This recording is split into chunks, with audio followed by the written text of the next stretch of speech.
If you want to collaborate with family, friends, or coworkers, sharing lists in TickTick makes it easy to work together and stay organized. In this tutorial, I'll show you how to share lists in TickTick step by step in 2026. First, open the TickTick app or website and sign in to your account. Once you're on the main dashboard, locate the list you want to share from the sidebar. Next, open the list and look for the **share ** option. Depending on your device, it may appear as a share icon or inside the list's options menu. Click or tap *share, then enter the email address or TickTick account of the person you want to invite.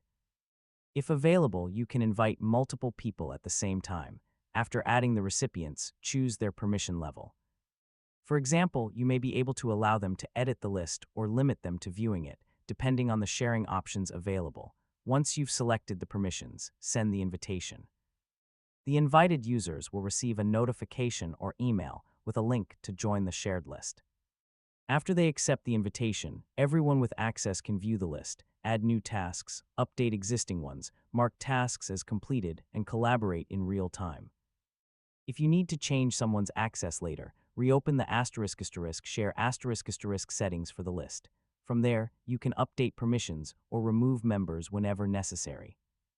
To keep shared lists organized, use clear task names, due dates, reminders, and tags so everyone can easily understand what needs to be done.